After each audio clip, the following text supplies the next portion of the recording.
Alright, what's up guys, and welcome to another Rocket League analysis video.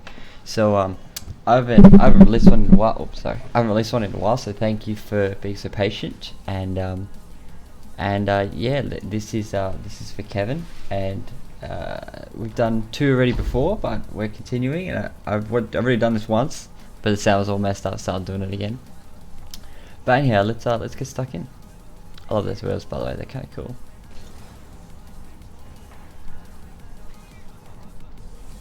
What's that? Is that the car's noise? What the fuck?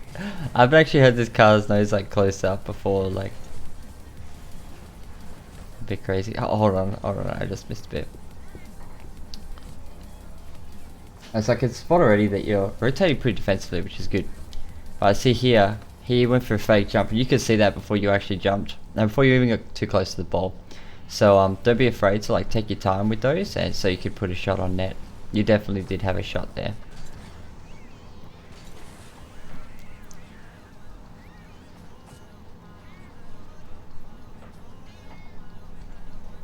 So you're rotating really well, you're staying really defensive, you're giving your teammate a lot of space, which is really good. You can see how much bigger the field feels when you're actually like moving around in such a way. There was a little miss on the wall there, but that's okay.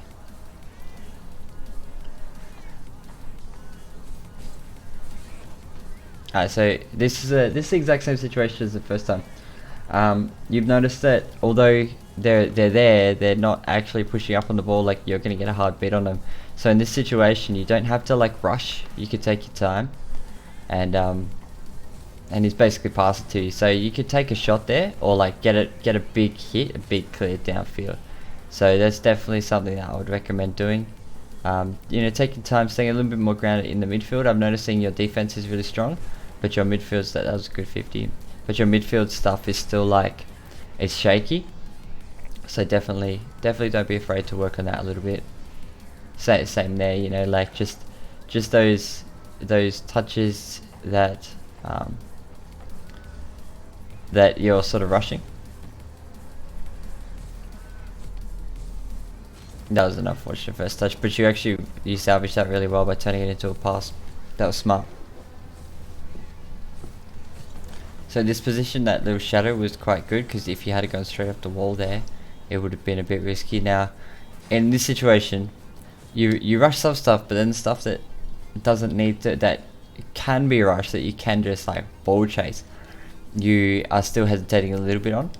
So it seems very much so that currently you're getting over hesitation, and in the process you're still mastering what you need to wait for and what you don't need to wait for. So this, for example, that was a center ball, which is fine. It doesn't necessarily turn into a goal. You could still beat the enemy to it, but you have to go fast, and you went fast enough to get this into a 50 position, but if you had gone faster, it would have turned into a full beat, in which case you would have had possession and they would have both been in like your half. Maybe not have, it may not have turned into a goal, but it would have turned into something. That was good dodge of the enemy team, because they charged for a demo. So in that position, it seemed like you knew what you were doing, but you air-rolled, and because of your air-roll, you just sort of didn't click. That like it didn't figure itself out. Your fingers didn't work the way you wanted them to, and you ended up missing your touch. So maybe a little less air-roll for simple touches, simple shots and stuff like that. Air-rolling isn't as important as pros make it out to be. Pros do it because they need that extra little bit of something. I'll come into this in a sec, but you don't necessarily have to do it. In this situation, you could definitely give it a little bit more time, wait till the ball makes its bounce first, and then go up for it, because the worst case scenario is 10 to a 50, because he's not going to be able to get up to it faster than you are. You're going to leave the ground at roughly the same time, which means as long as you're close to the ball, you'll cut off pretty much every angle of approach that he has. So don't be afraid to just let it bounce first, and then go from there. But you're your rotation into defense was really good. So you had a good defensive rotation, you just rushed your aerial. So staying a little bit more grounded there. just like tap the brake beforehand and analyze whether or not you actually need to jump it like at that point in time, or whether or not you have another like quarter second where you can actually properly calibrate. That was unfortunate. That was just an unfortunate bounce.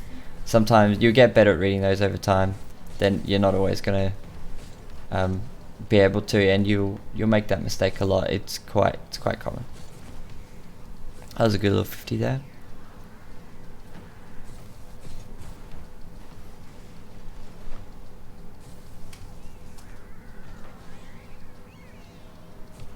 So that was a decent first touch. You sort of rushed your flick a little bit, which is okay, but in this position here, for example, right, once you see that your teammate's going up, obviously you won't react as quickly as I pause it. You'll notice it about when he starts boosting here, which is why you didn't jump immediately.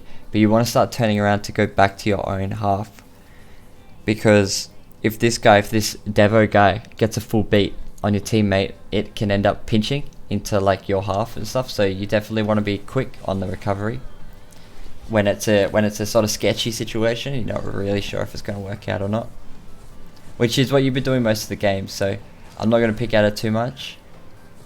It's more just like your offense. See, like that's another situation where you kind of rushed your offense a little bit, and you don't need to. Don't be afraid to just hit the brake for a sec and then just go for a boomer as the ball bounces. I feel like this is less of decision making straight up and more just learning how to master your mechanics and mix your mechanics and your decision making together, which is a good sign. It means that you're sort of up to scratch with the rank that you should be at for your skill level.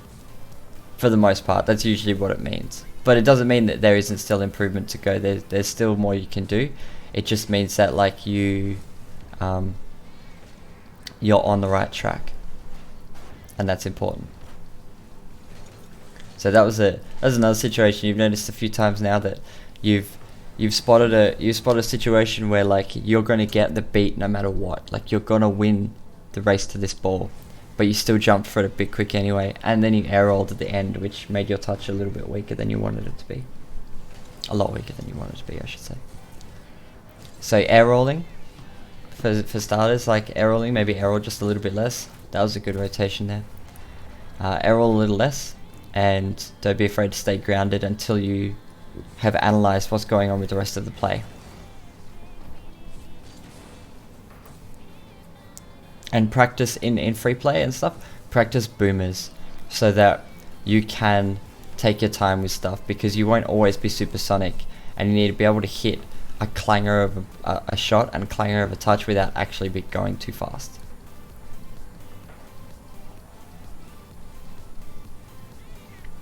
I don't know why he took your boost there. If he had pressured the ball, that would be wiser. So this is another situation here. I like same deal. You're noticing that I've noticed that a lot of the other stuff that I was picking up on the previous videos, they've sort of shifted away. So you've taken back a lot of your decision making errors. You're not making as many errors. You're a lot more grounded. You're a lot more stable. Now it's just making your mechanics fit that the way you're moving around the field. So if you're more grounded, more stable, it means generally you're going to pick balls and pick shots and pick touches where you have more time. For example, this one, you have a bunch of time. So don't be afraid to take a shot there. Just use the corner of your car, even wait for a bounce if you have to, and take a big boomer of a shot so that you can get the long shot in. This was sort of like, this was a bit sketchy regardless, because you were in position here.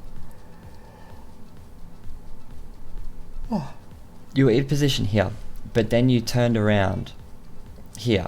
But you didn't really need to, because he had a lot of choices on the wall there.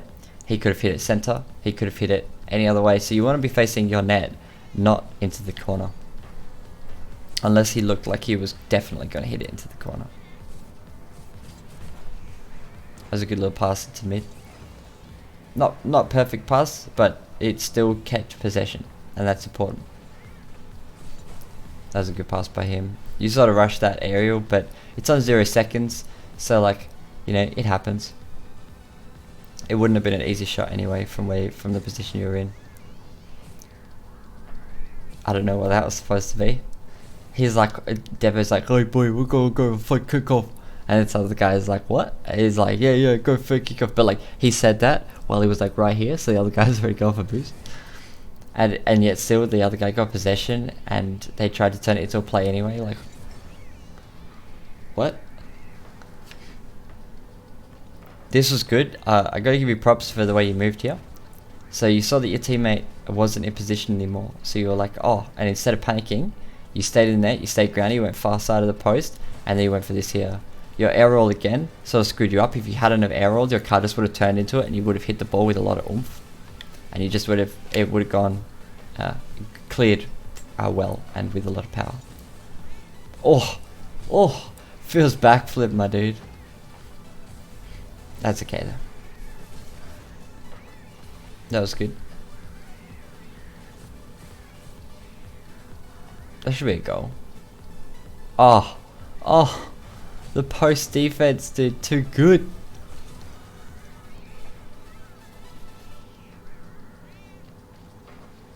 I see teammate did well there. You're moving really well in defense. That's good. Okay, that should be it. So, if you spot your teammate did exactly what you did when they almost scored that long shot goal. Your teammate turned.